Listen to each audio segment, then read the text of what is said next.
So hello everyone. The, Unfortunately, the Dr. Tsai has to be somewhere else. He was in the commission or something like that. So we will be assisting you today until he's come to the class. I'm having difficulties to. I'm sorry.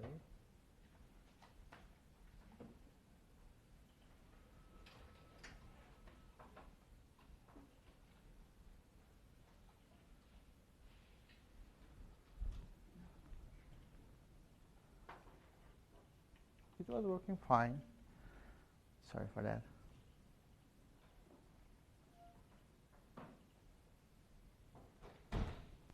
Okay, today's topics is I will start to graph object in MATLAB.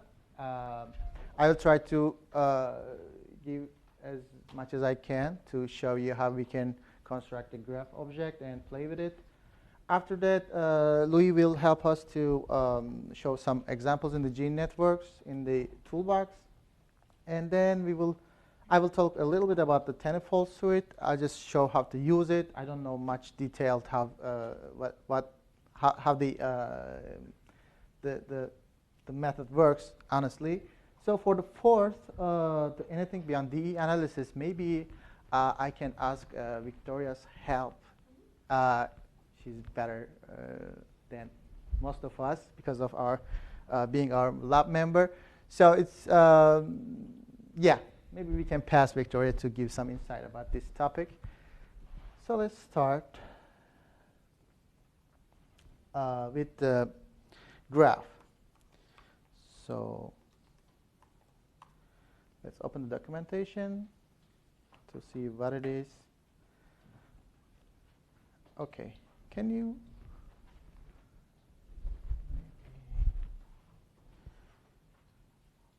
Okay. So in the graph documentation, we can see there's two main imputation. I can say with the first one is with the adjacency. I'm always having a difficulty to adjacency matrix.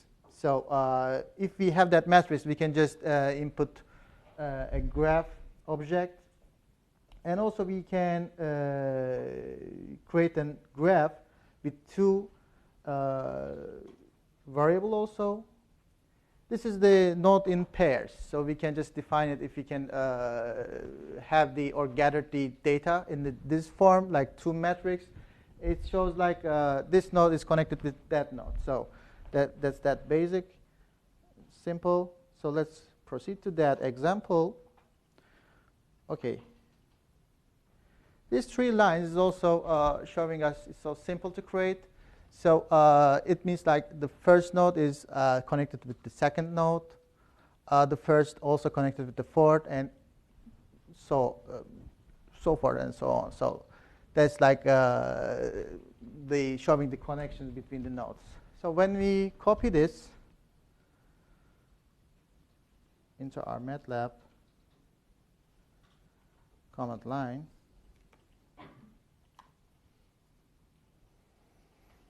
and let me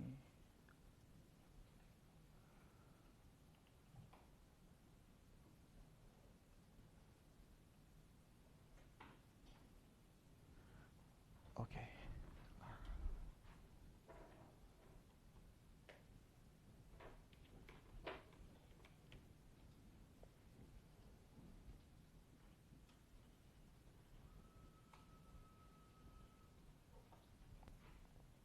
I'm really sorry that cable is getting loose, I guess. So now we got our G is a variable, as an object, as we can see at the left side. So what can we do with that object? We can plot it so we can see our network. Okay. It's our network in the visual form. So let's proceed to more better toy example. All right. So in order to create a adjacency matrix, first we have to know our network what's look like. So let's say we got 5 nodes and the connections are like this one. There's no weights. It's undirected. Just the connection. It's 0 or 1, as we know from the what it is, what's the adjacency matrix is actually. So by looking this one, let us create the matrix itself by manually input it. Let me, yeah.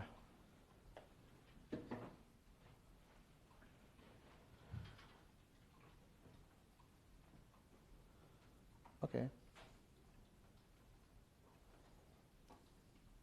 So.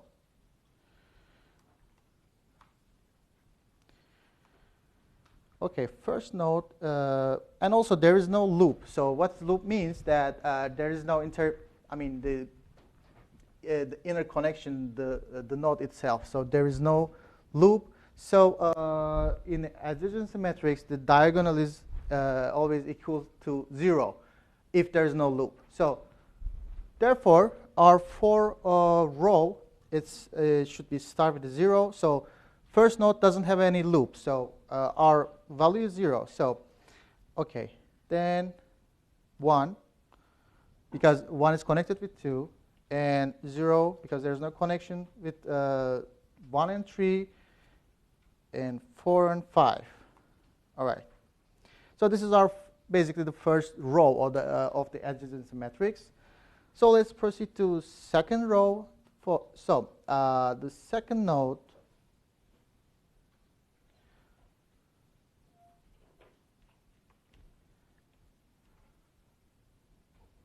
I'm really sorry for that. Should be coming now.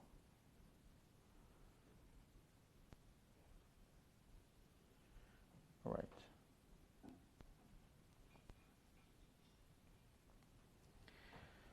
So the second row, the second node is connected with 1. So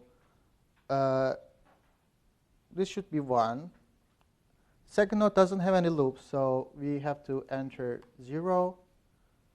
So for 2 and 3, it should be 1.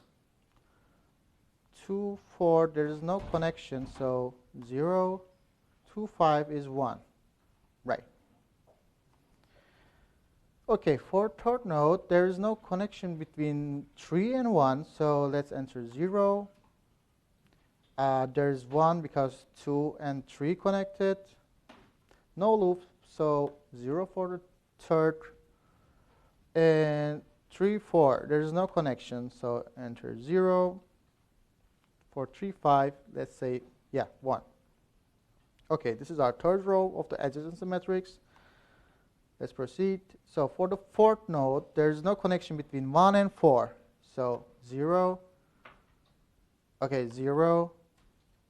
Right? Okay, for 3, 4, there's no connection, 0. There is no loop, so fourth value should be 0 also, and 1 because 4 and 5 is connected. So let's proceed to the fifth one. So 0 because 1 and 5 isn't connected. 2 and 5 is connected, so we enter 1.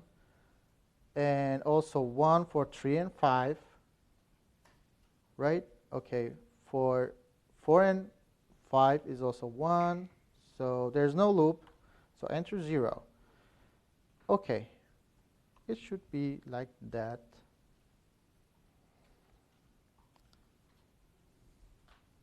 So we have created our adjacency matrix, but one property that it has to be satisfied is that this matrix has to be symmetric, as we know. So let's see if it's symmetric or not. So there's yes. There's a function, built-in function, to check the matrix is symmetric or not. Okay. So we successfully created our adjacency matrix from our network. So we can build our graphs from that. But honestly, as the notes Professor Kai said, that building graph from adjacency matrix is not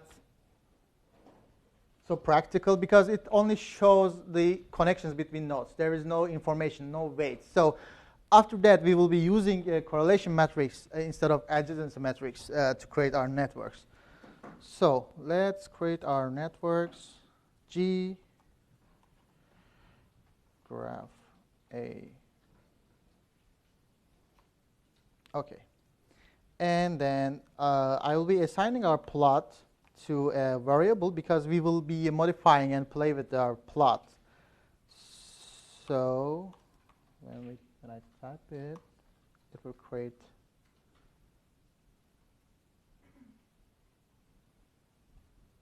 Okay. So this should be the same as this one. Let us check. Yes. Does anyone agree that we do it right? These two are exactly the same. Okay, so let's close this one.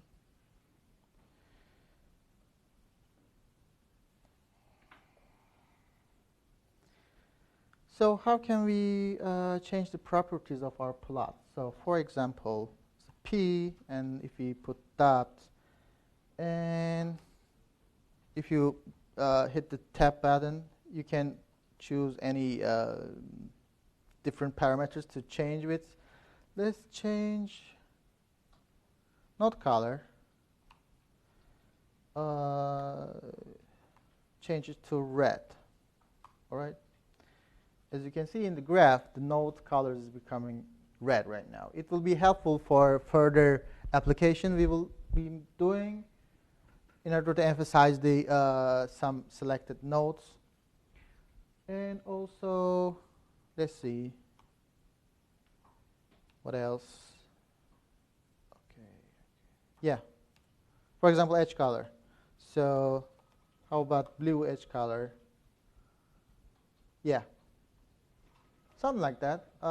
We can play with any properties of the plot if we assign it as a variable in our workspace in here. Okay, any question right now? So it's most the simplest way to create. Yeah. Can you go back to the command for making the nodes red? I didn't see what the syntax was. Sure. For making the nodes, yeah, this node color, this one, right? It's not red? It's not working for me. What's your P? Is it an uppercase or lowercase in your workspace? Period. Yeah. Also, did you create the P as a variable or just plot it? I got it. Yeah. You have to create a variable in order to change any properties. So let's proceed as something larger. It will be still a toy example, but it will be making much more sense what it actually look like. So let's create our new A matrix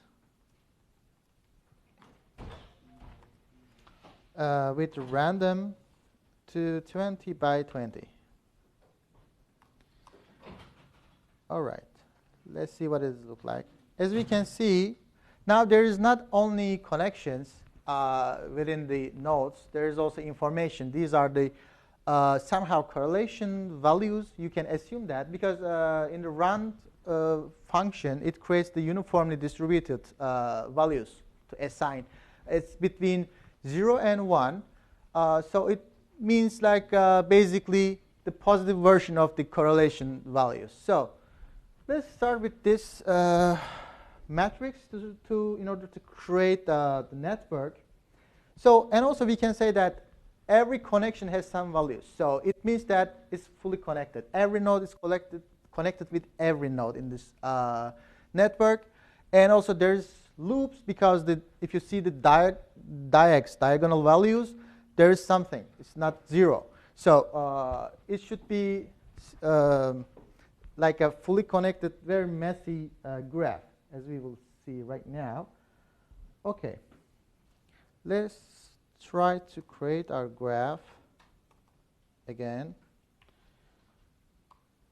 Okay, we got the warning. I mean, not warning, it's error. Because our metric is matrix is not symmetric. So basically, it cannot make the graph. So in order to do that, we can use directed graph. So DI graph. So yes, now we have our graph.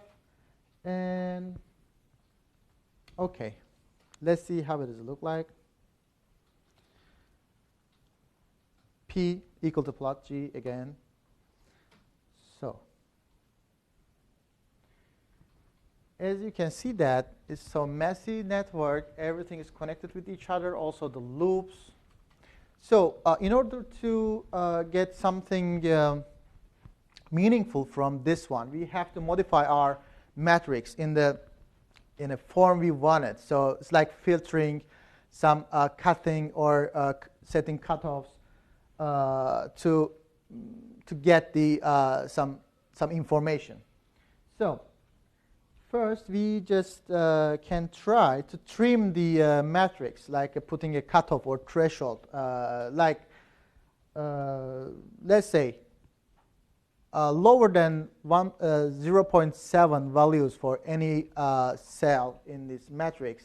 We just assign it to the 0. So we just delete the connection. So in order to do that, there's two ways. So the first one is the long way, not so long. So we just create an ID.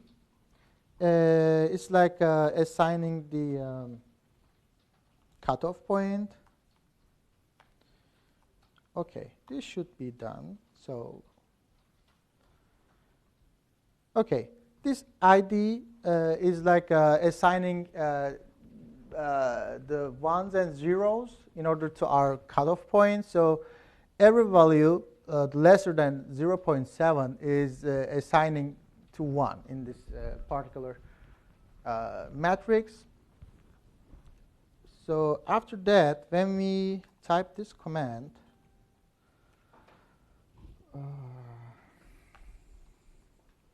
anything not equal to IDX is 0. So let's see what's OK. I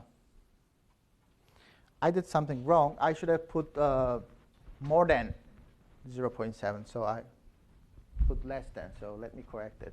I'm sorry.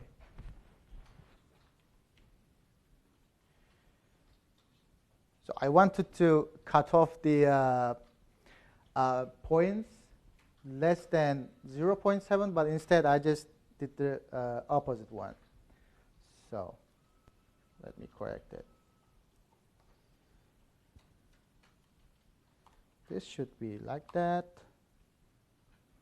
And after that, yeah, everything is gone. Why? Because I have to start to create the matrix A from beginning. So I'm sorry for the mess. Let's create our A matrix and put our threshold with the IDs, and then remove these IDs.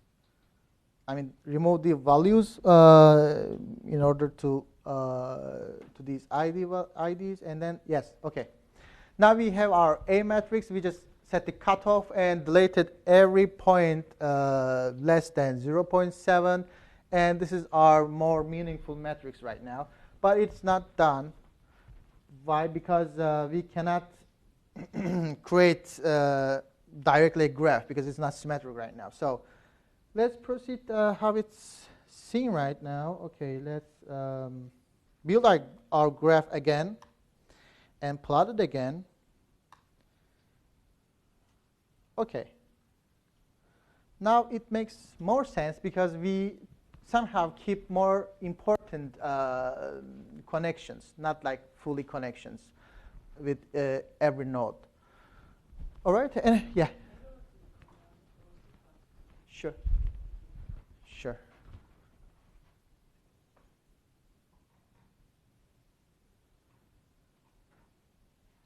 Can you put the command history on the right? On the right? Sure. Yeah. Something like that. And maybe workspace in here.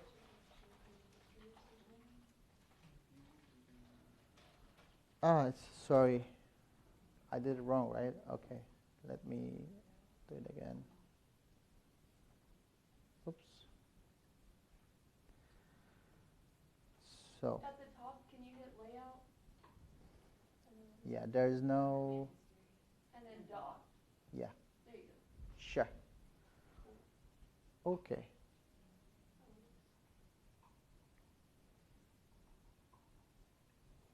So we good right now? Any question?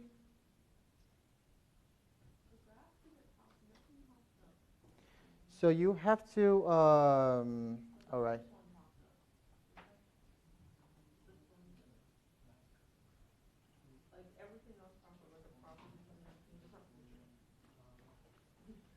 So did you just plot the graph or assign it to the P?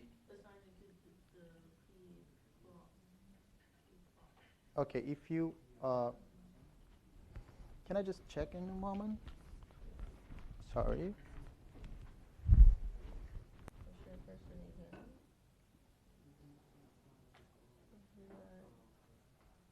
Yeah. It should be digraph. Yeah. Yeah, that's what the diagram and then plot. Okay. And then nothing came up. See, it's just this. Okay, can you put the P plot again? Here we go. Yeah, no problem. All right, any question? Yeah. I missed the earlier part, but Sure. what I understood is like the network thing, right? So can you like color code it to know which node is like the more stronger one or not?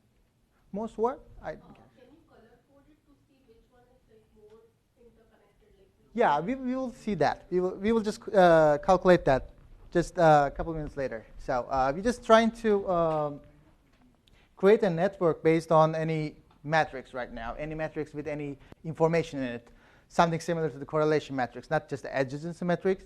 So we have to make it modify to make it more sense. So now we just cut off some points in order to make our graph more meaningful. So, all right. Now, we also can change the properties of the P, like we did, like an edge color. I just changed to the blue, and let's change the node color, something like that. Yeah, to red again. Like this one, every node is red right now. And also there's something about the layout we can play with. So p dot layout, it's actually a function, so we have to find the way that we like to do. Like, let's try subspace 3. Okay. So when I do that, I will be able to rotate the the graph itself. Like, I don't have the mouse, so okay, yeah. As you can see, you can change the layout of your network in any need that you want it, basically. So, for example, let's try circle.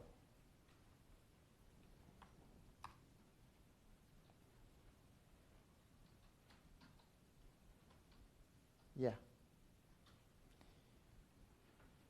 As you can see, you can change the layout from the properties if you assign the plot into a variable like P. So let's proceed. Okay. So how can we make our matrix A in a symmetric form? So as we can see, it's not symmetric. So there is a mathematical form. It's like a very easy function to make this matrix symmetric. It's like multiplying. we can add our A matrix with the transpose, and then we can divide it by 2. So it's something like getting the average for each symmetric points in the matrix. So let me type the command. So let's say our new matrix B. So B equal to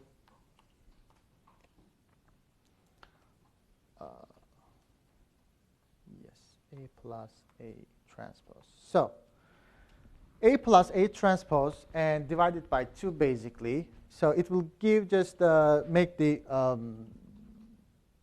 process like adding these 2 together and divided by 2 and assign each one the same value. So basically it takes the average of every symmetric points in the matrix, and when we now our B matrix seems like symmetric, but to be sure, is symmetric B? Yes, we get our check as a 1, so our B matrix is not symmetric. So instead of directed graph, we just simply go assigning the not digraph, it's like graph to our new matrix B. All right? So then, okay. Then P again. P equal to plot G. So we will be seeing our plot. All right. Now we just directly use graph function instead of digraph to create the same network. In order to do that, we just make our A matrix symmetric. So is there any question right now? What we did, why we did that? Yeah. Okay. Our A matrix is not symmetric. So we want to make it symmetric in order to use the graph function. So this particular formula is like A plus A transpose. It means like sum this and this one, make it a half. So divide it by 2, making a half, and then assign the same value.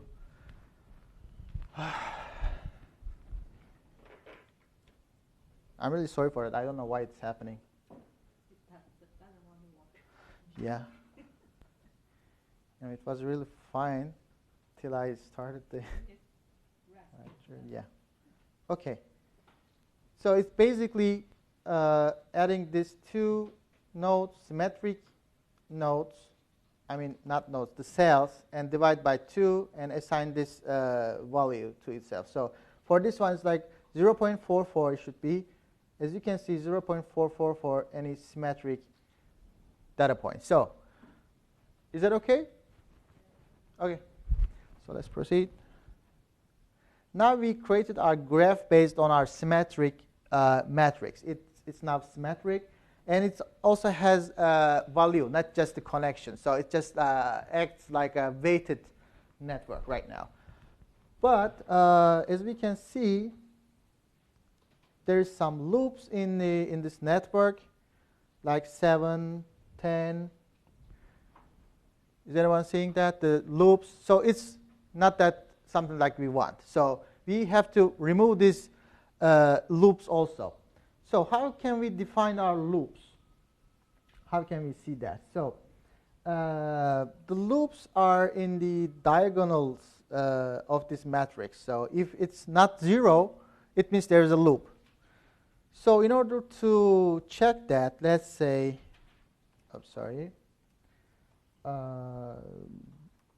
little b equal to diagonal of capital B. So okay, this B is showing that 7th, 9th, 10th, 12th, and 18th nodes have the self loop. So there is a simple trick. Yeah. What's wrong with loops? There is there shouldn't be any interconnection with loops. There is no we can say there is no meaning in the self nodes itself in the network. Because every edge is connecting a node with another node, right? But in that case, the matrix has a one, and so is doing a connection to its node. Yeah. So in practice, that doesn't make sense, Yeah. right? It doesn't have any meaning. Yeah. Doesn't contain any value. So we want to remove these loops within the nodes itself. So these diagonal values show us the IDs, basically, the which nodes have the loops. So also, when I do the diag of this little b, there's something will be happen. Okay. When we do the diag operation again inside within the diag of the B, it will create the matrix again. So as we can see here, this is the matrix form of the B we just created. So what we can do is here, like updating B by subtracting this particular matrix. So how can we calculate it? We can calculate it is like something like that. Okay. So when I run it, it will. Yeah. Sorry for that. I guess. Yes, I just removed the diagonal values to 0 by this trick. It's just a little trick that we do. So when you do this operation, this diag B is like getting a vector form of which nodes have the value. So when I put this one into another diag, it just creates a matrix in the same size as B.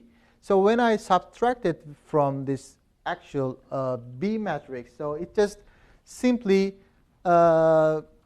set our diagonal of B to 0. So let's check. Our B is now like that. It's hard to see to check every diag value, but if we calculate our little b again by diagonal B, okay. Let's see. So after this operation, this one, our diagonal B is not containing any values other than 0 right now. So we just simply removed any loops. So let us see it again. P equal to plot G.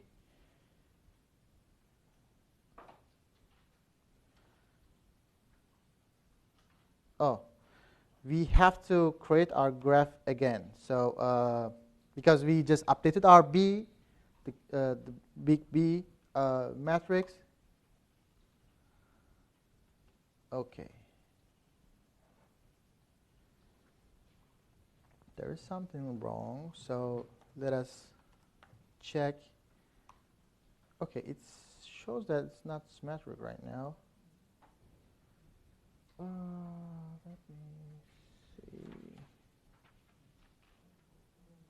me see.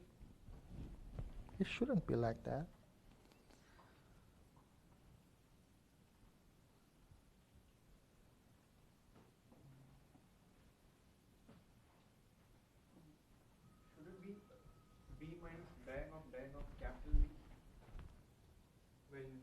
Yes. Yeah.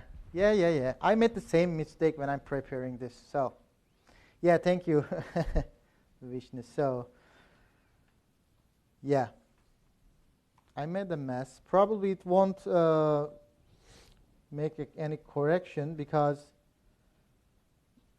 we messed with our matrix. So, how can we go back and calculate our B matrix again. So, do you remember? Yeah, sorry. So we just create our B matrix again. I'm really sorry for that. Okay. So if you remember, we created our B matrix from A by multiplying and dividing by 2 to get it to make it symmetric. So do it again. Okay, we now have must have our B matrix, and it should be symmetric. Let's check again. Yes. So now remove the diagonals. Okay. Previously we did the wrong thing as putting the little b in here. So this should be working right now. All right. Now, is it still symmetric? Yeah. So let's build our graph.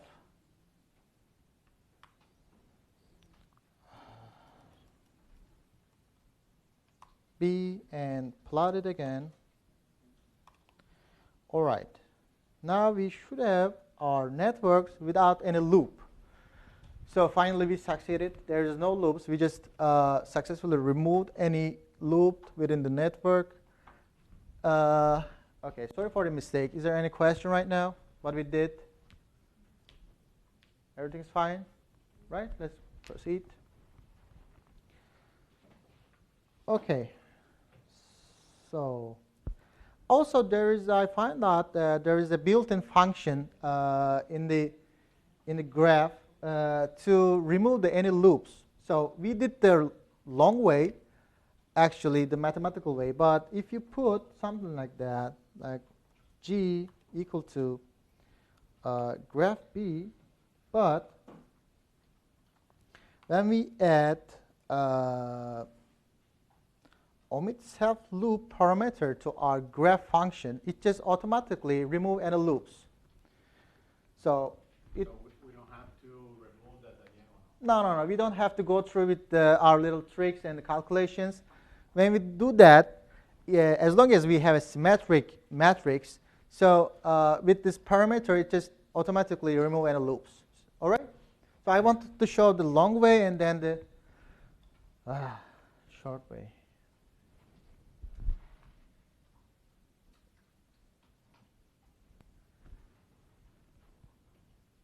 It shouldn't be doing this. I'm really sorry for that. Okay, so I can run it. It won't change anything because we already did the trick. But as we can see, okay, to overwrite it, and it did the same thing. So, any question? So also we can get some results from our object. So how can we do that? G and dot. So like for example, yes, there's plenty to get from our G object. Let's get the adjacency and like GA, let's say GA to that. Okay. I don't have to assign it to a variable. I just don't want to show you this one. So as you can see, it's a sparse matrix, sparse double. Yeah.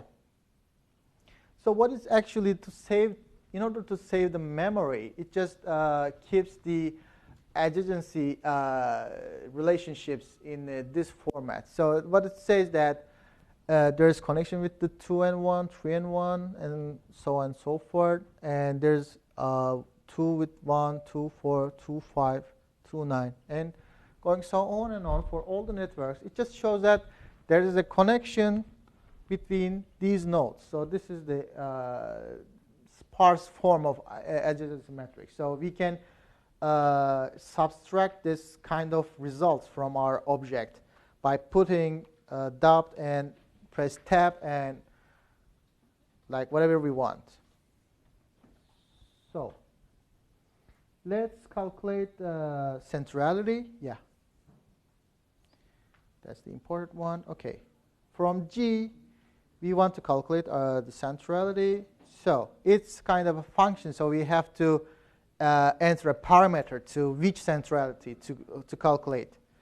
So as you remember, the simplest one is a degree, but there's a betweenness, closeness, eigen, and page rank. This eigenvector is similar to the what was the name? Cuts or something like that. If you remember, last Tuesday, there was a centrality measure named cuts. We just making multiplying again and again in third degree, fourth degree to get the any degree we want from this particular cuts. It was cuts, I guess.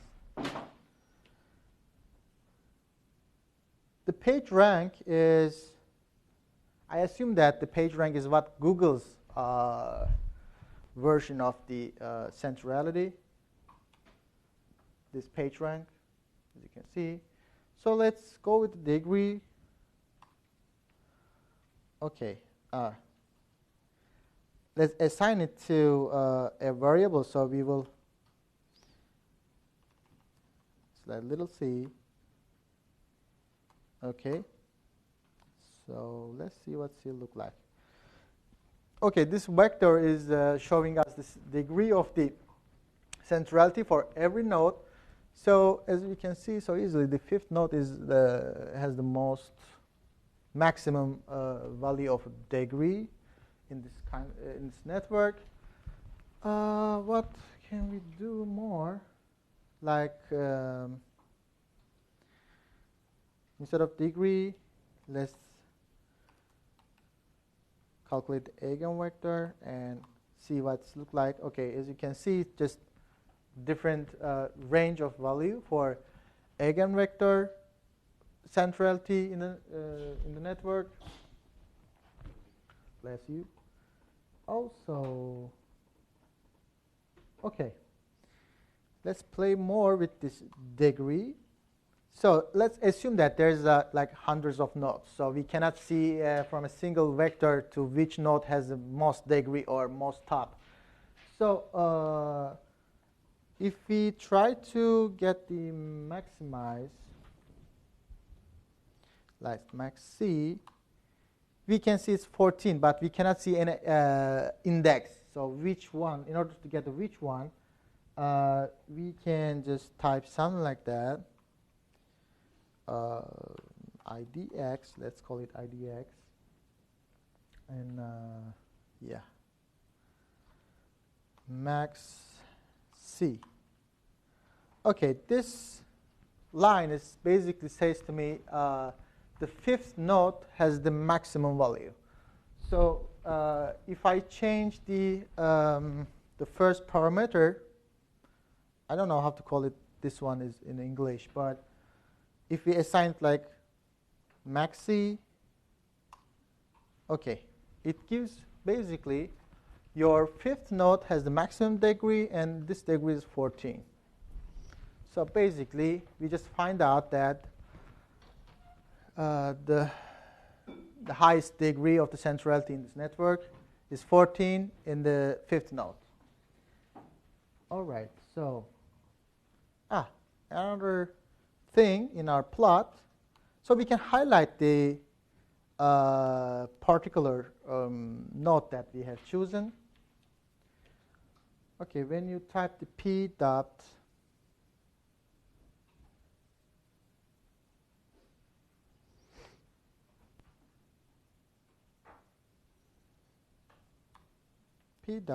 highlight, yeah.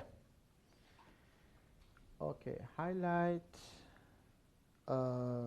which one? The IDX one that we just have calculated. We will highlight this one, and also let's change the color of this node to make it more usable to red. All right, this should work, yeah. Okay. As you can see,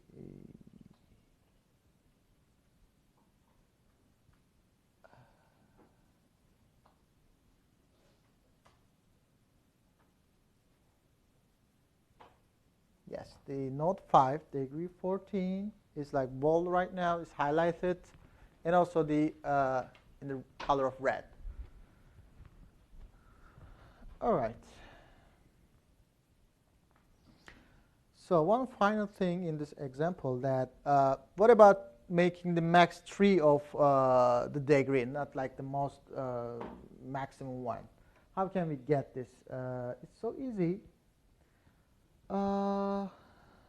Let's start with the same command line, but instead of max, we just use max k. It's a built-in function. From variable c, let's pick the top 3. That's it. So node 5, 6, and 16 is the most 3 nodes in this network for the degree wise. I mean 5, 6, yeah, 14, 13, and 12. So we can do the highlighting thing again to get the in the plot, get to see. Okay, now we are seeing that these 3 nodes have the most degree in this network is 5, 6, and 16. So is there any question? So we just play with our network and the matrix to make it more feasible and useful. So we make the threshold, we just cut off, we just trim the network, remove the loops, and find out the most central, calculate the central to, for the nodes, and they find out the most center. I mean, the most. Okay, another question. I want to create a mess in here.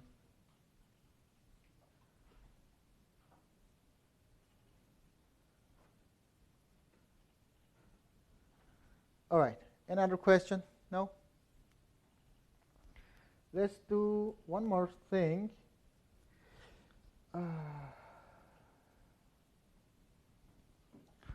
Let's go back to our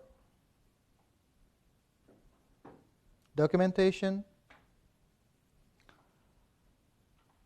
So when you type in the algorithms, graph and network algorithms, there's plenty more you can dive into, and if you want to read more, you can find more properties, more functions. So there's something I want to show, that there is a shortest path. For example, we can just try that. This calculate the distance between nodes. It's basically that. So how can we calculate that? We will use our graph object. Let's assign it to, how to say, pt. There's no meaning in the pt, I guess. I just randomly assign the name. So what I want the shortest path between, let's say, any guess, 5 to 10, maybe?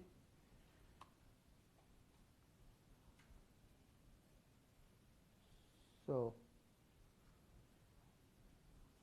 isn't it a coincidence, 5 to 12? Let's say another one. Strange.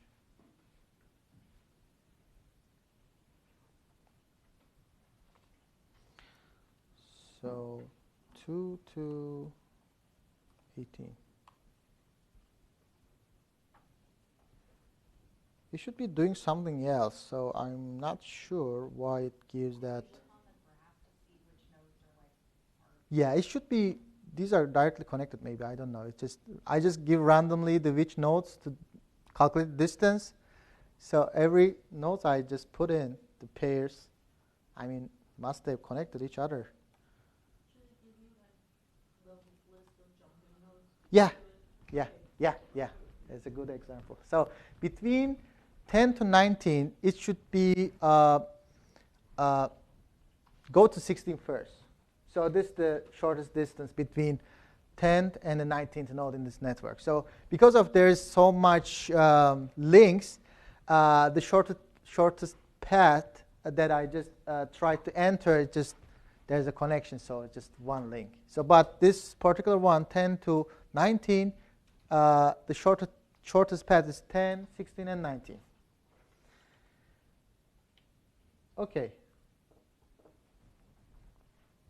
Another question. So we can also use this PT to highlight our plot 2. Like if you remember, highlight. I mean, yes. Instead of IDX, let's say you want to highlight this path in our network, and also node color is not a good way. Maybe edge color to red. Okay, let's see if it's work. Yeah, from 10 to 19, this is the path, and we highlighted it. This is the shortest path. Okay, cool. So is there any other question about what we are doing right now? So we just calculated the shortest path, and we highlighted it, and it's like start from 10. In order to reach the 19, the shortest path is first go to 16 and then the 19. That's all. Easy.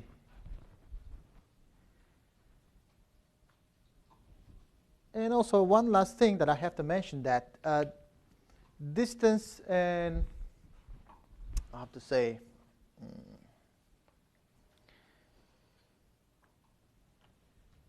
I mean, the path and the distance are two different things. You have to distance should be, I don't know how to put it in. You can see some path between nodes seems longer, like going this node and then that one and then this one, like making the zips. But the distance, if it's shorter, it doesn't matter to jump between many nodes in order to reach the desired node. So the distance is the key. So it doesn't matter how many nodes you are jumping in order to reach the desired node. So that's what I wanted to mention.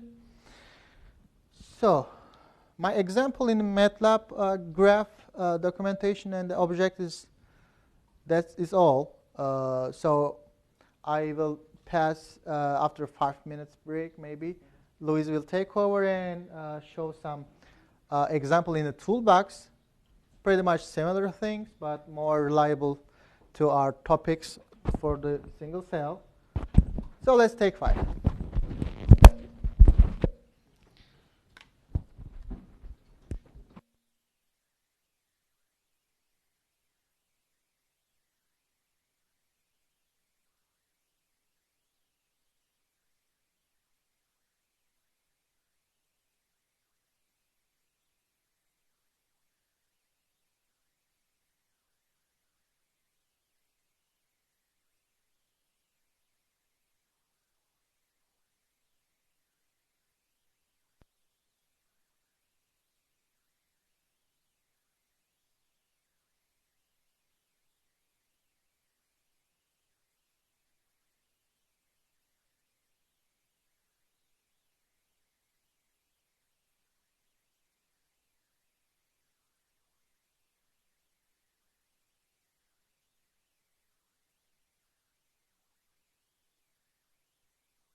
Okay.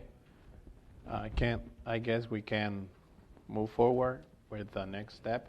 So I'm going to show you an implementation of graph for gene networks.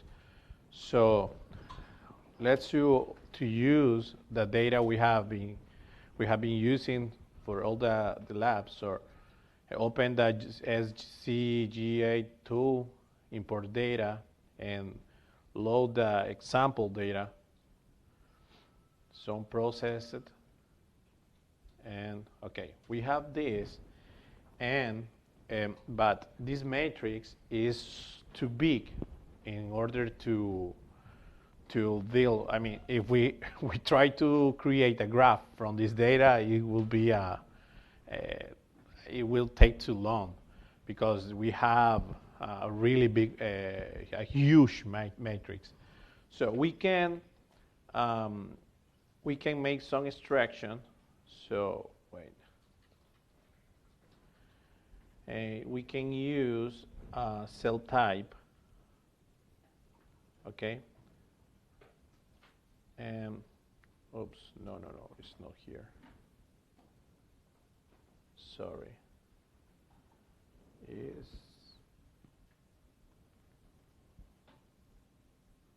here, sorry. We can use cell type, and we can select, for example, alpha cells, and just to select and see what's happening. Okay, we reduce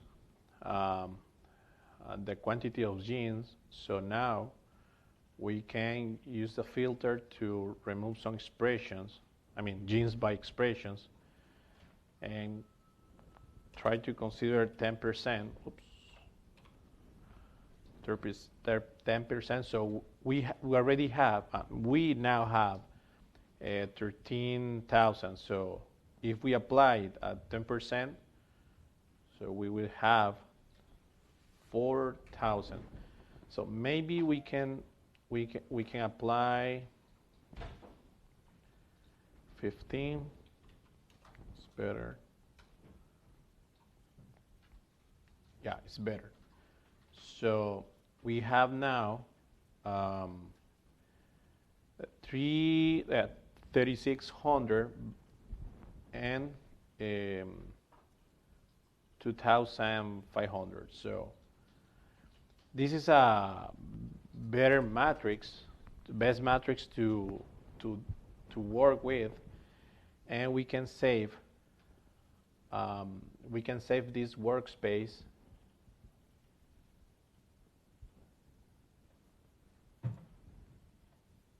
We can export, and we should consider SCC, X, and G.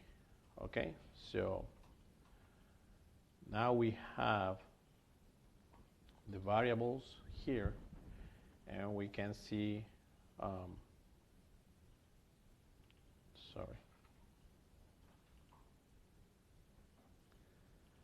we can see the genes and the values for X. So now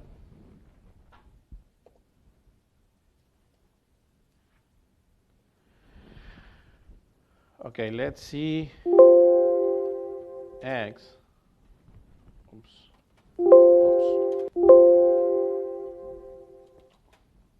Okay, yeah, it's too big to print. So okay, how can I? Okay, yeah, it's better to stop. So in this matrix we have many zeros. So in that case, we can have this problem with self-references nodes. So we can apply this function run magic X. Okay.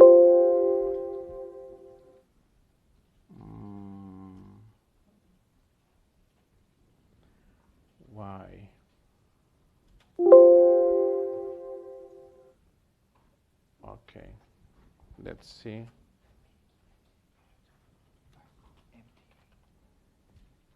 Wait. Mhm.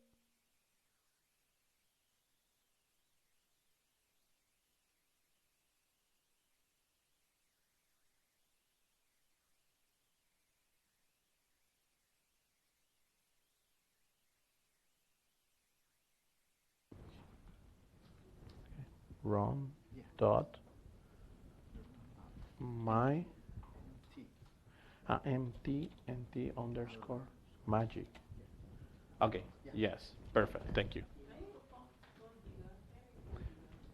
Sorry. Okay. Sorry. Um. Oops. Yes. So let me see. Preference. Where is preference? I don't.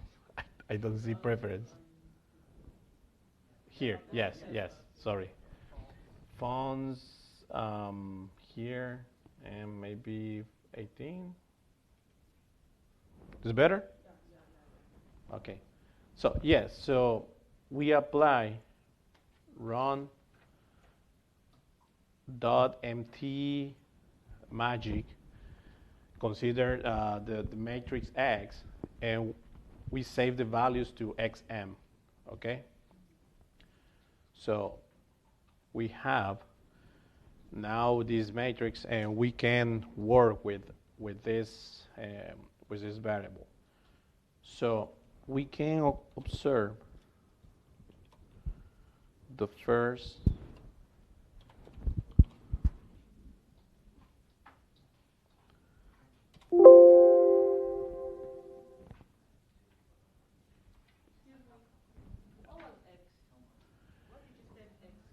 okay, X, remember we open it, we create, we load the example data, right? So we made some filters, we apply some filters, and we save or we export the workspace. So X, remember here, X is the name of the variable. No, sorry, is yes, the matrix. So to see the first gene, why I cannot?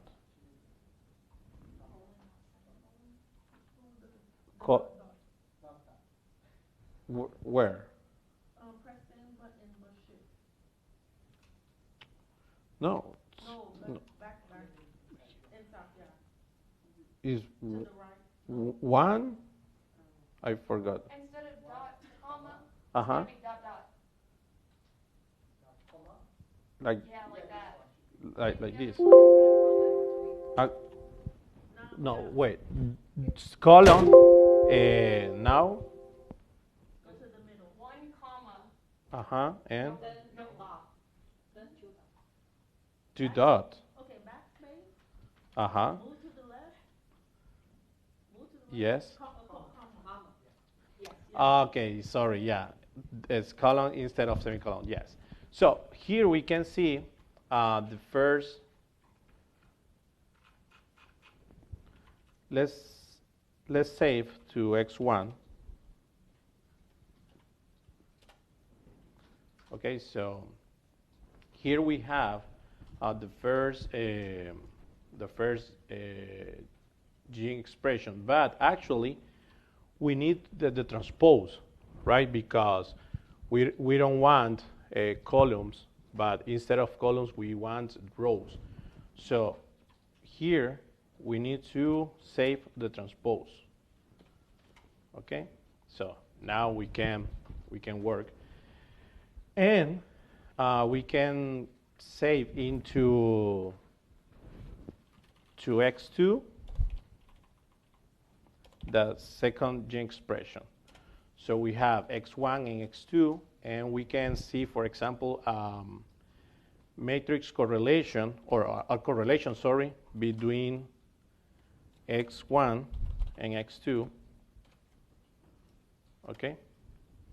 So in R, we have the correlation. So in that case, is dot 3906. So here is a correlation between the first two gene expressions, but we can have entire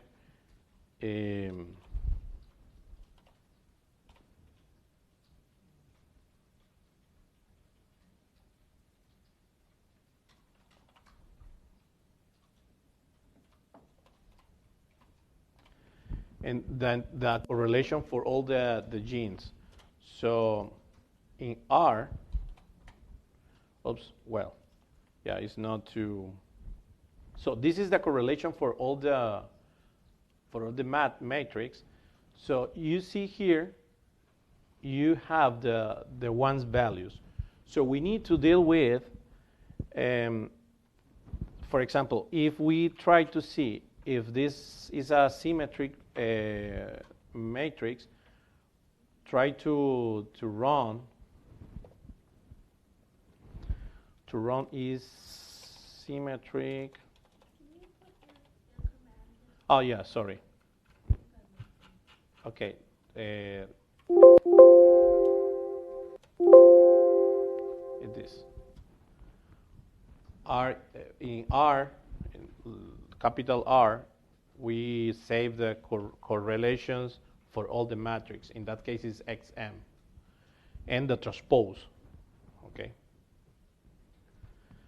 So if we try to see,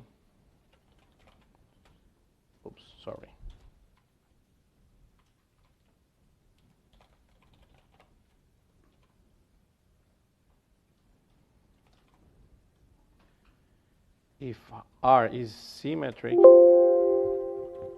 what is, okay, 2M, sorry. Yeah, so it is not because we have these values, so we don't have symmetric in this matrix, right? So here,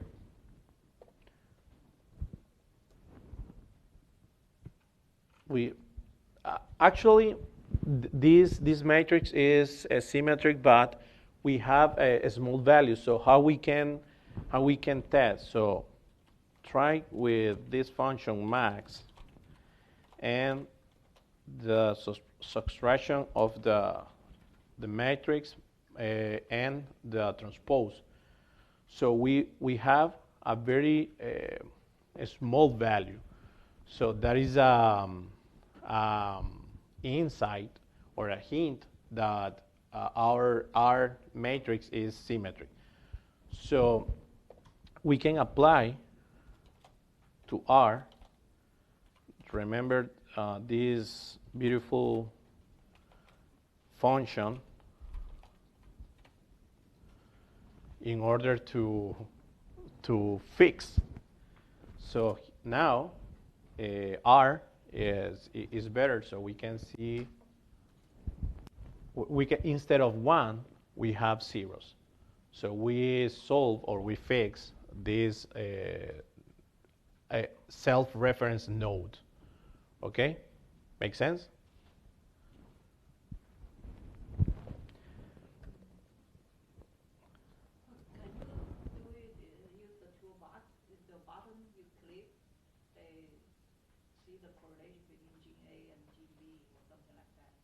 Yes.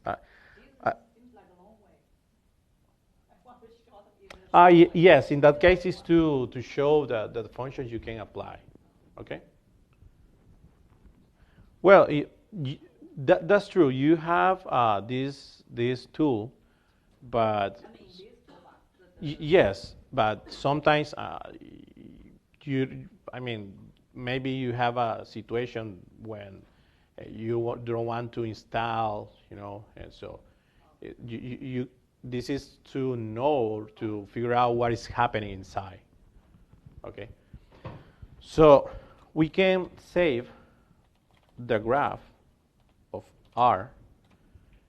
Try to use the semicolon. Otherwise, maybe if we try to plot this matrix, will take a few times to load because it's a huge matrix now. So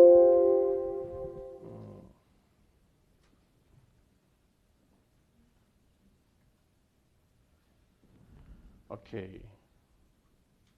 Yes, we have an error because it's not symmetric. So, okay, we can try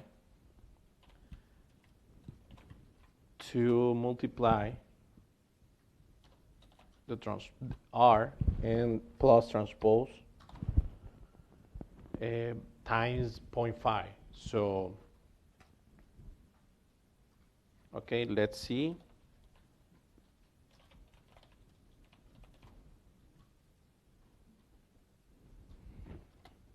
Okay, now yes, it's good. So the key is this part multiply times 0.5 the addition of R plus the transpose. So now maybe we won't have problems. Yes, perfect. So we have the graph inside G, okay?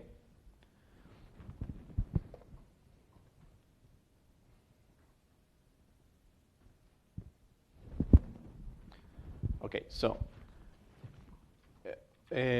so far we have this graph of the R in the G variable. So we can include in a new variable this the adjacency. So let's see. Okay, so we have the matrix, the adjacency matrix in A, and we can explore what values do we have in A. So perfect. So for each node, we have a relation considering all the gene expressions, okay? So, perfect. So we can apply here some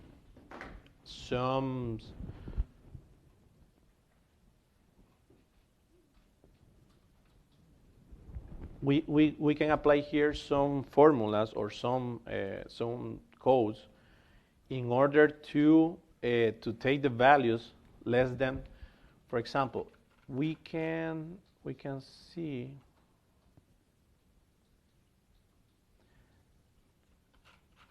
there are some values. Let me see how.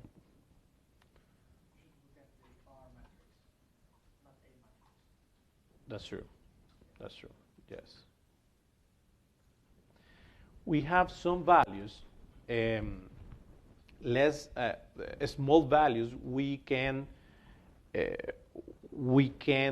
change to 0 in order to have better relations between the nodes. So otherwise, we will have bad representations because small values is taken to 1. So we want to take only the strong values to make the relations between the nodes.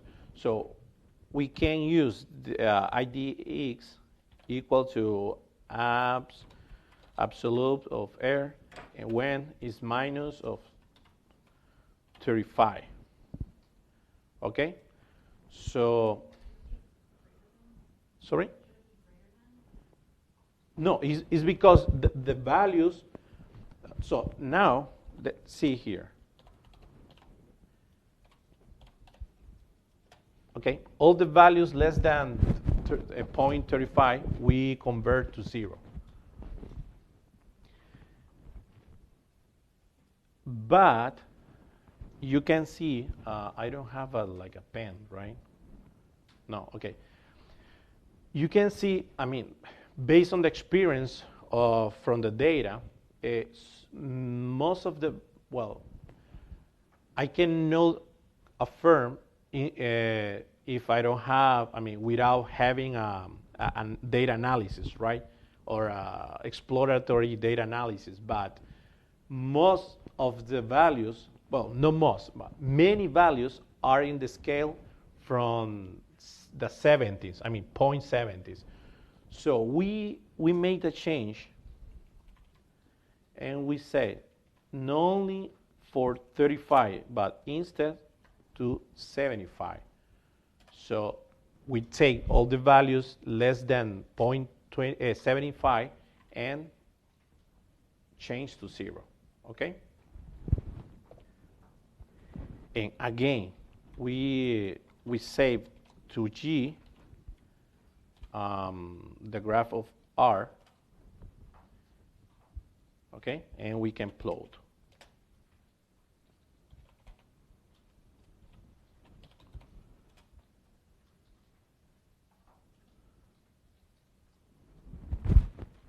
And we have this matrix. And actually, we can make a change. Let me save here. Let me close. We can add G in order to add the name of the genes. So now we can plot. Okay. So, okay. Yes.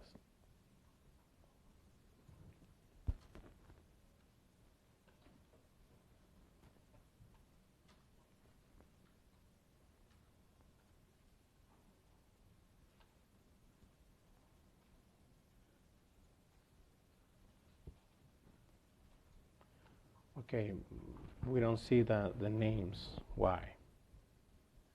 Okay, it's okay. In this case, we have some outliers, and we need to fix just to have the most significant genes. So here we will extract the major components using connection components from G. Okay, G is the plot, and G small. Here we will use only this part. Okay, we will consider only this part, the small components. So we will create a subgraph where the ID is 1. Okay, enter.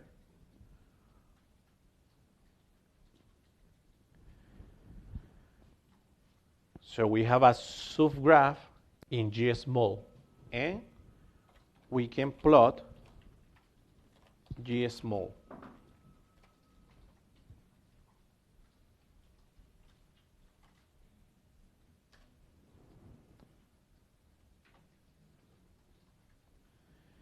So we have a more significant graph.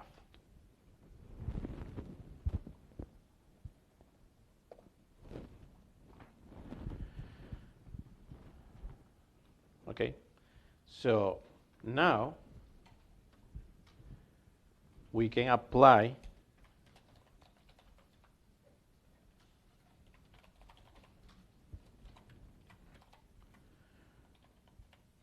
we can use these functions to take the eigenvector and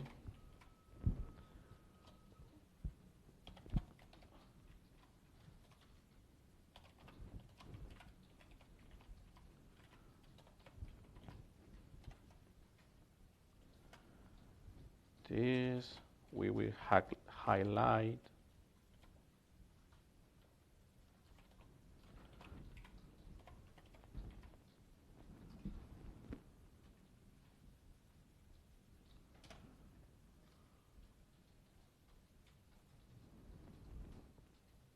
Okay, no.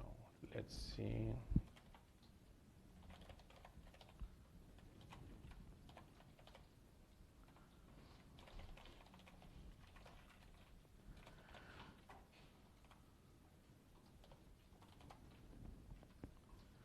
Okay. Capital C on color. Yes, thank you.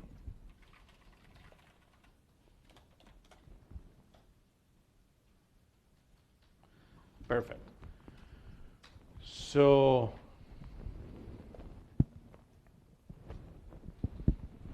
let's zoom in.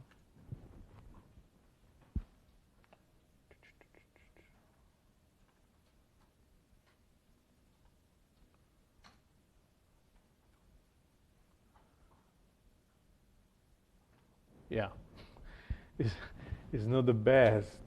It's not the best graph, but we have an idea, so we can continue to apply filterings. So what do we now? So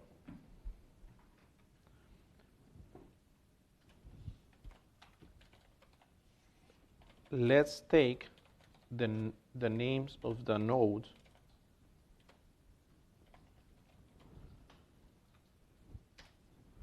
Okay, so our the nodes we see here are these genes, are these three, and considering these three genes, we can open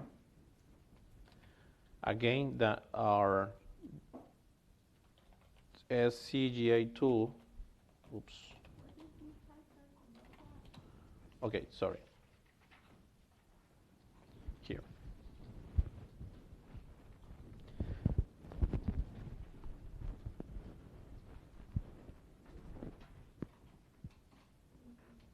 You're welcome.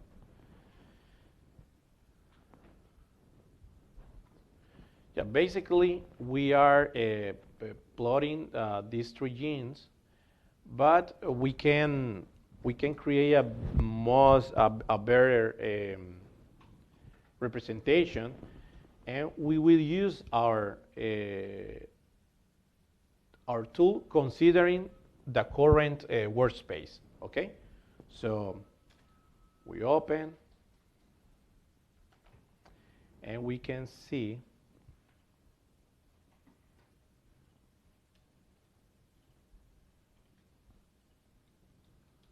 Sorry.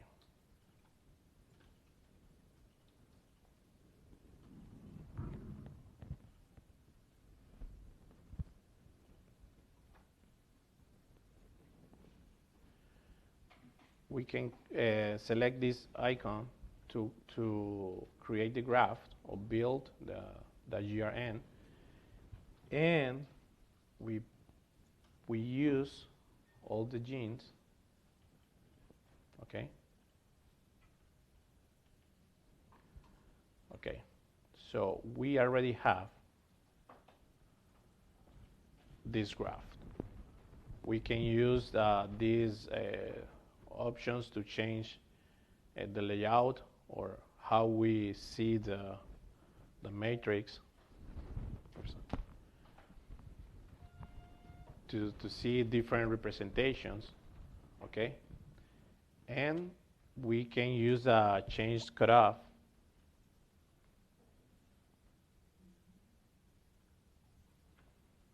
%, for example,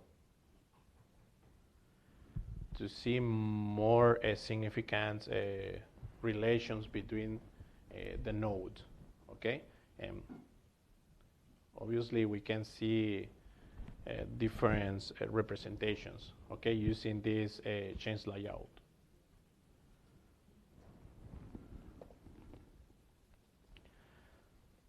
Okay, so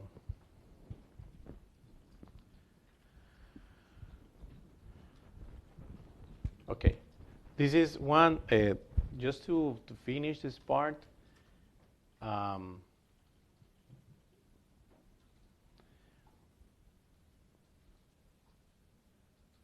we can use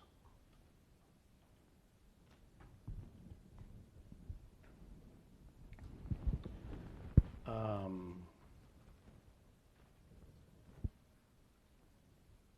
the batch ID,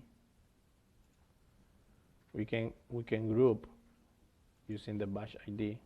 So we have two groups, and we can compare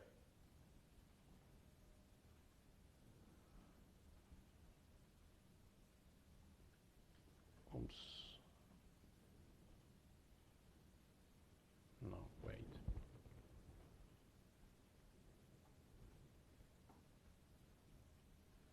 Oh, sorry.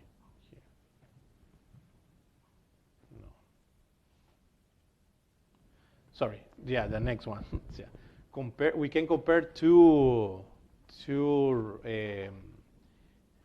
genes network considering the batch. So because we group according to batch, and we select these two, consider all the genes,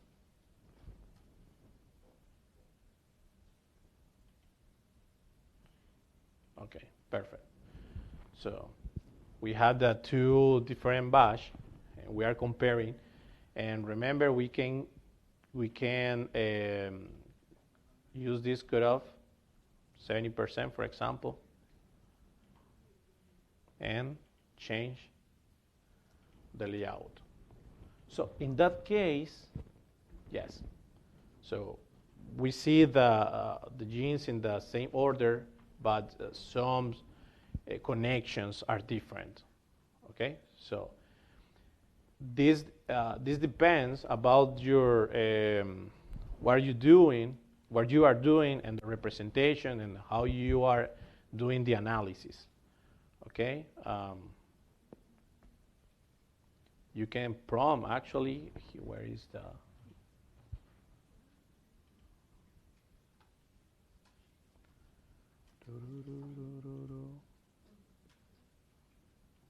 okay, maybe you can use, for example, 80%, and change the layout. Okay. So for this this application of a graph with a GRN, so that this is the example. Somebody has questions? Yes. Is it possible to select a particular gene which is like interacting with most of them? Is that possible? Like for example, if one gene is coordinating with many others, so is it possible to highlight that particular gene? Yeah, in that case, should be, I forgot the name of the function. Do you remember the function? This is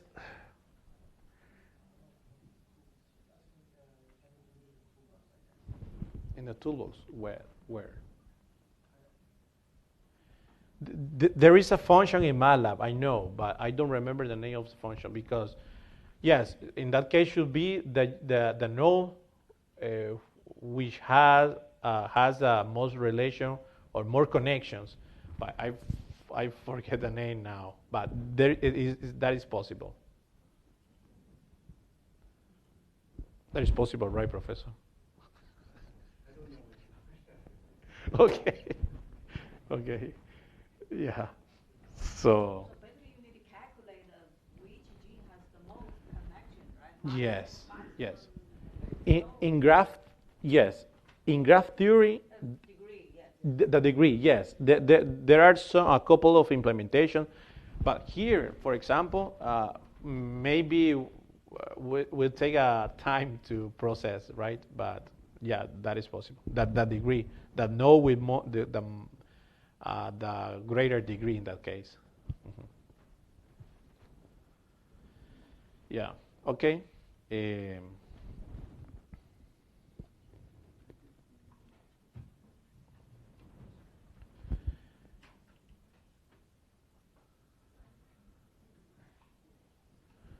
Okay, so close this.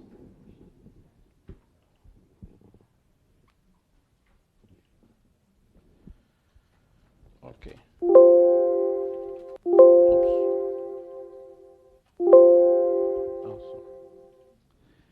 so I have an example with the decision trees, but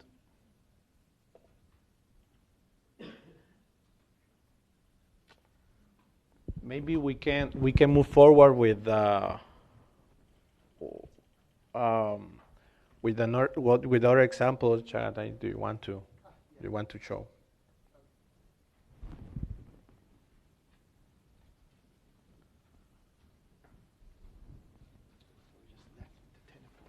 Just. Oh, sorry.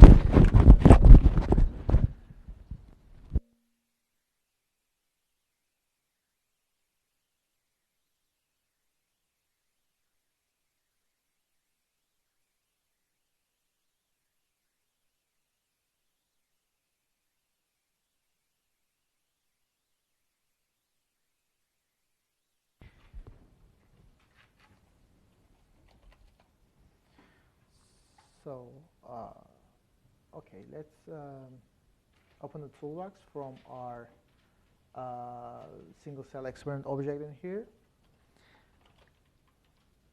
Again. All right, this was our data, the processed and filtered by genes and cells. So let's not. Okay, we have two batches, as Louis already showed us. So okay, in the network section, we have also the tenfold net suite that we can just utilize and see what we can do with that. So let's hit the construct and the compare GRNs between the batches. So no subsampling for the fast result, getting the fast results. So we grouped our batches.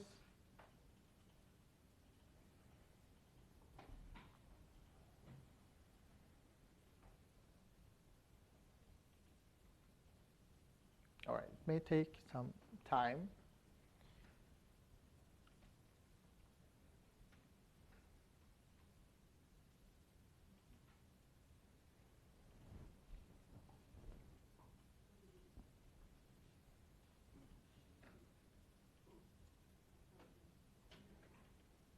So there's also some different selection to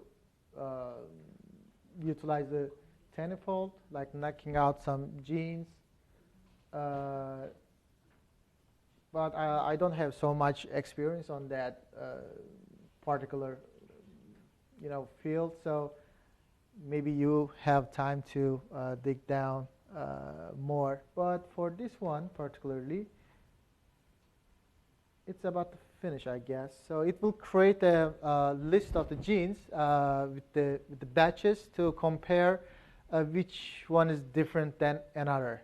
So it will give us an Excel table, and we can just look the gene list. So according to this tenfold method, between the batches, which genes make the most difference between the others. So just wait it to be finished.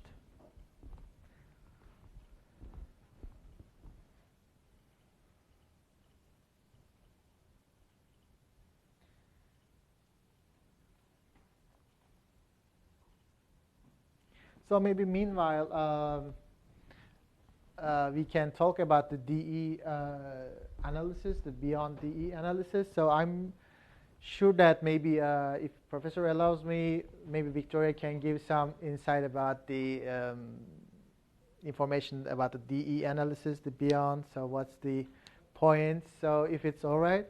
So Victoria, can you please? So DV? DE. Oh, DE, yeah. Differential expression. So give us some information about what it is and why we should be moving forward from DE actually. Yeah.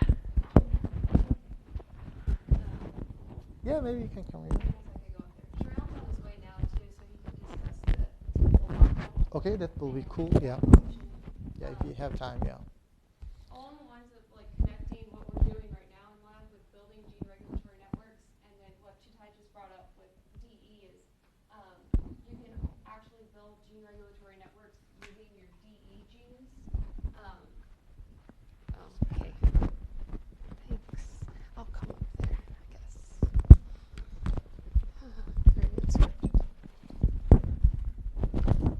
Okay, can y'all hear me? Can you hear me? Okay. Yeah, so along the lines of what we're doing right now is we're trying to build gene regulatory networks. And so we've subsampled, so we only have one cell type, and we have 2 batch IDs here. And so based off of that, the reason that Chitai was bringing differential expression into this is because y'all already know how to run DE, what the output is, what it looks like. So you'll have like a full list of, you'll have 3 tabs on an Excel sheet. It'll say all genes, and then you'll have your upregulated and your downregulated one. And so one of the steps that a lot of people do from that is they'll go ahead and look at the upregulated genes or the downregulated ones, and you can actually compose a gene regulatory network off of your differentially expressed genes. And so our previous assignment, the differential variability analysis that we were all just working on, is important because DE only accounts for the mean expression. And so what we were looking at was considering other factors as well, like dropout rate, which is the percent of non-zeros. So whether or not the cells are actually expressing a significant amount of genes. And then we were also looking at the coefficient of variation. And so Sharyan came in today. He's going to be discussing the tenfold method with the gene regulatory networks that we had discussed, but with a virtual knockout. So right now what we're doing is we're building a gene regulatory network off of his example data with the alpha cells. He's already ran QC and everything to get the gene numbers down, but it's still taking a while. Just get around 500 genes or something. Yeah, so here, Shreyan knows a lot more efficient way to, here you go. That's like 3,000 genes. Yeah. Yeah, so I don't know why it's taking so long, but here you go. Yeah, it will take that long. But anyways, what's this? I just keep it here, right? No, put it on so. I'm loud enough. Okay. Yeah, Can fine. y'all hear him? So maybe we can cancel it and run again? Yeah, so we might want to cancel this. It takes a lot of time because there's a lot of genes, and it calculates, it makes the, what do you call it? Regulatory network like 10 times, because I don't think there's a way of setting the number of regulatory networks we want to make. It's yours, man. You just Okay, where's the original data? This is just the alpha cells? Yeah, just the alpha, and then he ran a little bit of QC. Okay, I'm just going to take a smaller cell type and a lesser number of genes so that we can get some results out, because I think there's only like 15 minutes left.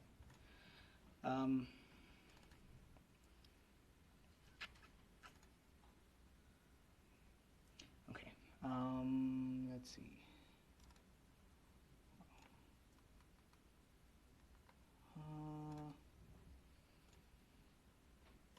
You explain what you're doing. Yeah, so I'm just looking at each cell type over here, just trying to figure out which has like a decent amount of cells that I can use for this test. Okay, so yeah, I'll probably take beta cells over here, and it has like 1,000 cells. It should be good enough. I don't know if you're familiar. This is the pancreas data set, and beta cells are the cells which produce insulin. So they are a mature cell type. Like they have a fully differentiated cells of the pancreas. So technically, if there are any differences, we should be able to see some differences in beta cells. So I'm just pulling the beta cells out. And for just this analysis, ideally you would want to run this analysis on at least like 4,000 or 5,000 genes, but that's going to take about 3 to 4 hours to run because this is it's a bit computationally intensive. So for today's example, I'm just going to pick up like the most informative genes. Where's the most informative genes thing? Network. None. And then remove less informative. Oh, remove less informative. Okay, fine. This is a mouse data set. Remove empty genes, hemoglobin genes, remove without approved simples, less than M cells. I'm going to filter more cells out. And I'm going to just keep like just 1,000 genes over there.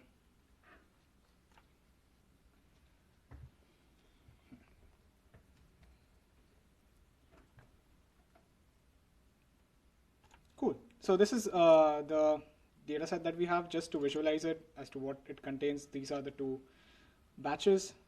This one should be from this data set has been made from two time points of the pancreas. So one is a 8-week sample and the other one is a 14-week sample, if I'm not wrong.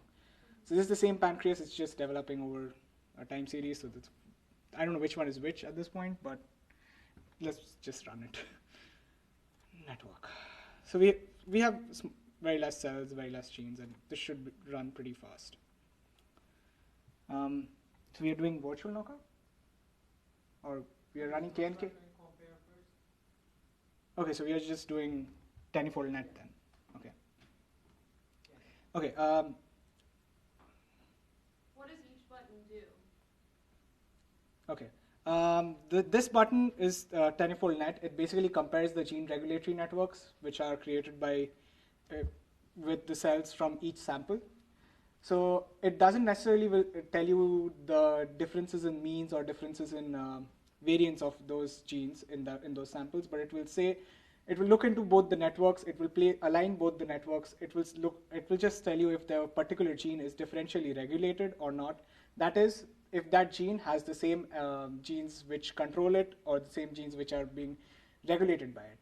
So since this is from two different time points, we should see a little bit of difference in the genes. So so I don't know what the results are supposed to be, but we should see something. And this is going to tell us the genes which are most differentially regulated. That means in those two different time points, if a particular gene controls a different set of genes or is controlled by a different set of genes. That's what this analysis is going to tell us. With all genes.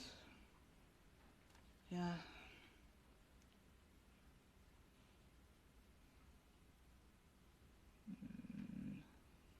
Set up a working directory. Cool. We can use a temporary folder. If you want to save out the gene regulatory networks that this algorithm creates, you will select a folder in this case. I'm just using a temporary folder. If you use a temporary folder, it will discard the gene regulatory networks. So after that point, you will again have to create the gene regulatory networks. For differential regulation, the construction of the gene regulatory network is the most computationally intensive part of the code. So if you already have a gene regulatory network, you can actually pull those gene regulatory networks into your MATLAB environment and then just run the comparison if you want. But I'm going to save these files, so I'll see if I can folder grns. And I'll also try and show you how to pull in those, or if you already have a gene regulatory network, how to pull that in and compare it. All cells, we have a small set of cells in this case. Several large, sure. Okay. So it's building first network. What had it done for the previous thing? Okay, see, it's working. Great. It's where the first network is done. So what the gene regulatory network creation algorithm this is I'll just give you an overview as to what that is while this works on it.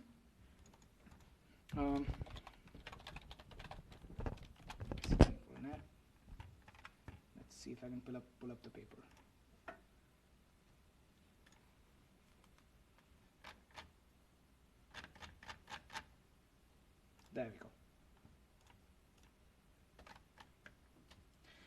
so this is what we do. We have two RNA-seq samples, two conditions, in this case 2 time points. We create these networks. So what it does is that for sample 1, it creates gene regulatory networks, which are basically co-expression matrices. It just looks at the correlation score. It subsamples the cells, creates one, then goes to the next, just like it's doing in this case over here. As you can see, it's creating 10 of these networks. And it's going to do that for both the samples. So at the end of the day, it'll actually create 20 networks. And that's what makes it so computationally intensive. However, when you have all of these networks, it's like it takes all of these interactions into account and then performs tensor decomposition on it, which is it's a Kandikov tensor decomposition, which basically you have 10. You can look at it as 10 images, which are basically just 10 networks. It squishes them into one very confident network, and then we compare those two networks by manifold alignment. Oh, it's done. Save network to variable A1, G1. Okay, sure. And then we compare those two networks and see if there are any nodes which have different interactions in the two conditions. Let's see, what do we have here?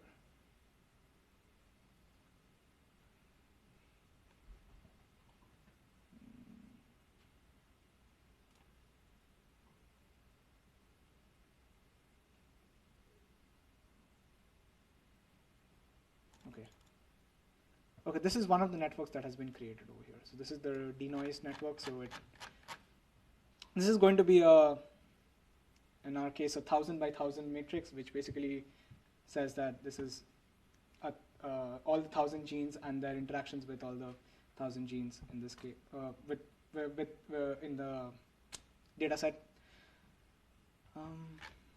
Did it create the other one? Wait, hold up. It said G1, A1 and G1. Did it spit out the, what do you call it? It's a string. No, I'm not talking about. G1 is the name of the genes. It's basically the name of the genes. Did it do the comparison? That's what it's interesting. So that's how it constructed the GRN. Now if you want to do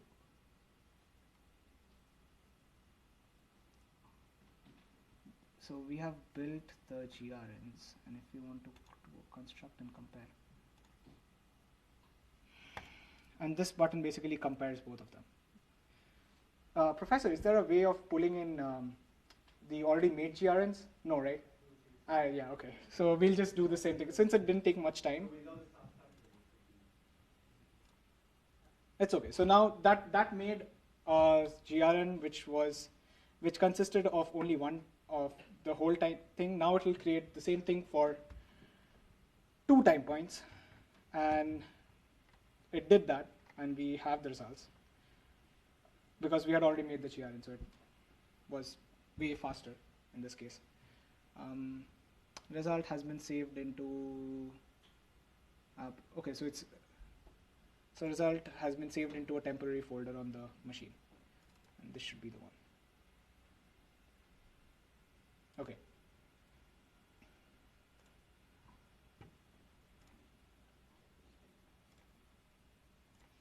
It's interesting, nobody has opened Excel on this machine before. But anyways, so these are the genes which were differentially regulated, and we also get the p-values on the side which state the significance. You can look into the p-value adjusted, which is, so I'm just going to filter, just take genes which have a significance less than 0.05, so till here, I guess. And technically, these genes should have something to do with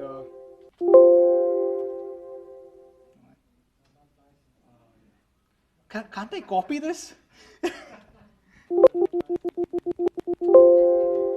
Oh well.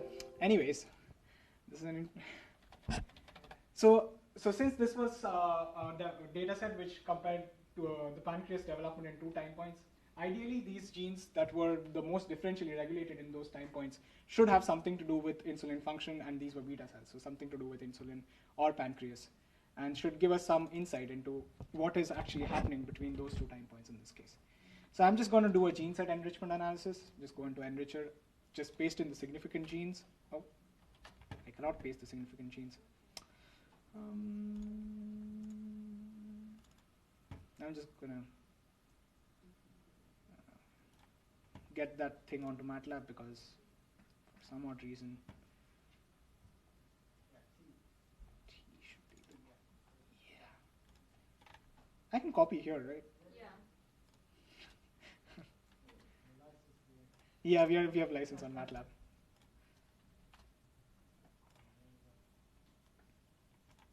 Oh, it has codes.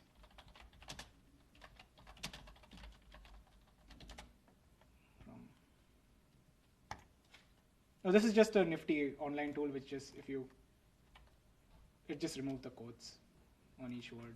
So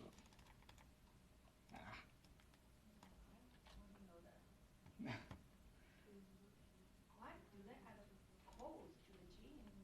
yeah, so they have codes. So inside the MATLAB, so this is how we store string variables while coding. So it's a string variable, so it has to have those codes on the sides.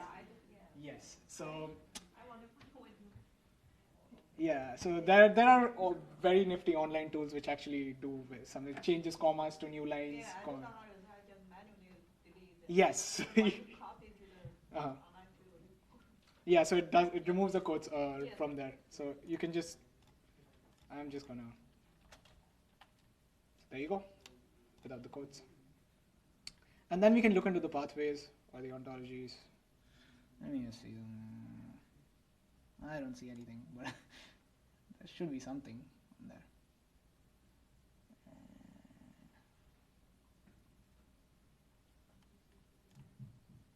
Oh well.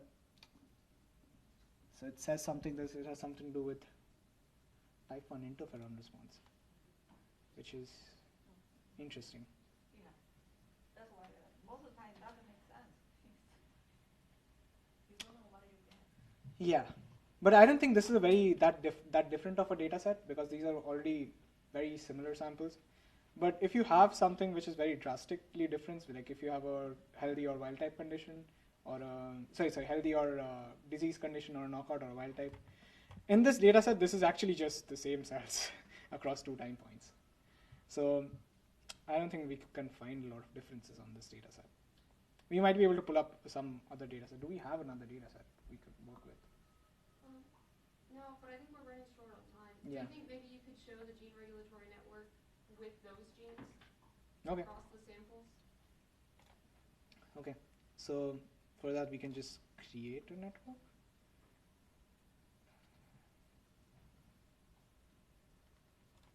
So that button lets us select the gene regulatory network, and I'm just gonna use paste.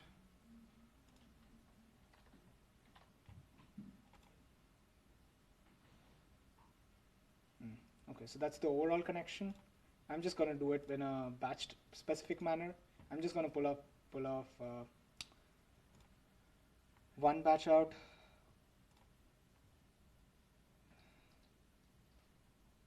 So that's this one over here. Or there's even the button next to build gene regulatory network, right beside that has compared to single cell GR, like it's an image button. There like is? without a network. This one?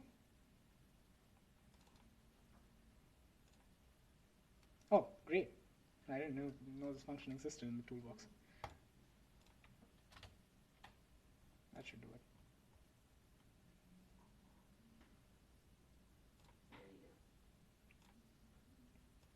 Okay, so at this moment, there is I think the orange nodes are the positive ones, if I'm not. Okay, orange are the negative ones, and the blue are the positive correlations. And as you can see, if we just look at these genes, there should be a, yes, that's a cleaner representation. It just